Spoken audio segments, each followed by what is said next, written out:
Warren. Thank you, Mr. Chairman. Mr. Werfel, welcome. So for decades, Republicans in Washington have pursued a three-step plan to rig our tax system and to run up the deficit. Number one, shovel tax cuts to the wealthy and the giant corporations whenever they are in charge. Number two, slash funding at the IRS so that they can't take on rich tax cheats. And number three, pretend to care about fiscal responsibility when there's a Democrat in the White House so that the Republicans can hold our economy hostage. And let's face it, this scam has worked. The audit rate for millionaires has plummeted. And for years, corporations have contributed a declining share to national revenue to make this country run. And that's why the Inflation Reduction Act that Democrats passed last year imposes a new 15% minimum tax on billionaire corporations and provides the IRS with new funding to track down wealthy tax cheats. But the very first thing that the House Republicans did when they took power this year was to repeal the new IRS funding. So, Mr. Werfel, let me just ask, if that funding went away, would it make it harder or easier for billionaires to get away with cheating on their taxes? Senator, I think it would make it harder. The goal is to increase the IRS capacity today to unpack these very returns you're referring to. So if the funding is repealed, we wouldn't have that lever to increase our ability to unpack those returns. Okay, so in other words, if Republicans succeeded in repealing IRS funding, we'd have more billionaire tax cheats, and that sounds like it's going to cost us money. So let me ask the rest of that question. Mr. Werfel, would the Republican bill to defund the IRS increase or decrease the deficit? It would increase the deficit. I typically look to CBO in terms of how they scored legislation. They scored the Inflation Reduction Act as a saver. So repealing Meaning reducing the deficit. Reducing the deficit. So if they repealed it, it would increase the deficit. I don't know the exact figure, but if I recall, they said it would increase the deficit by more than $100 billion.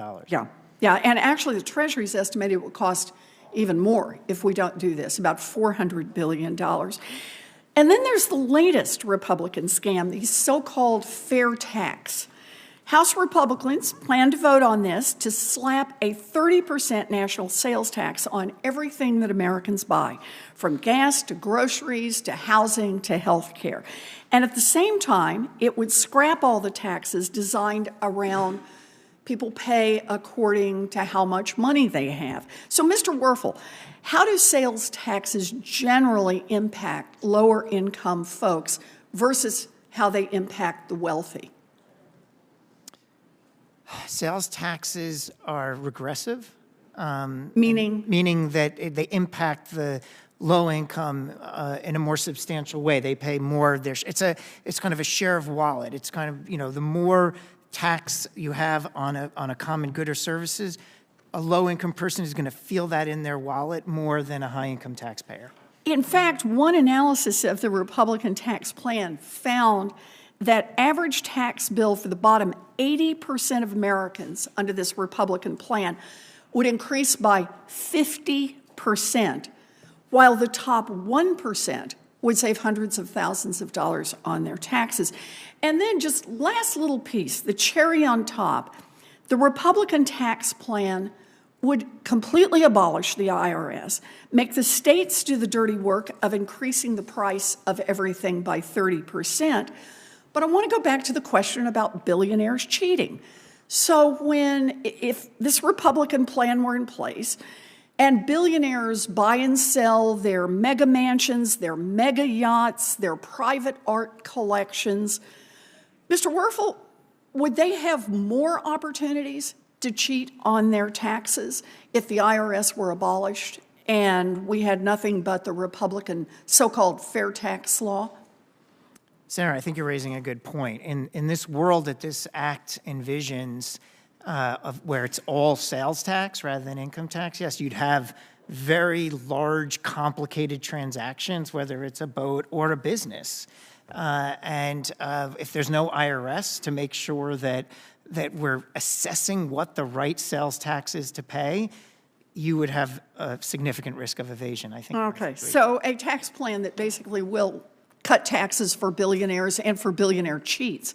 I don't think there's anything fair about that. So I get it. The Republicans are going to make a lot of noise about the debt ceiling, but this is theater.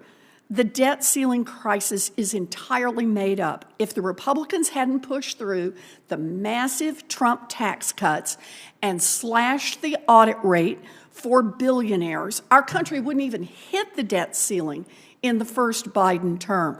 Americans should not buy the Republican debt ceiling scam, and responsible lawmakers should flat out refuse to cut a single dollar of support for hardworking Americans while House Republicans refuse to help unrig the tax system. Thank you. Thank you, Mr. Chairman. Thank you, Senator.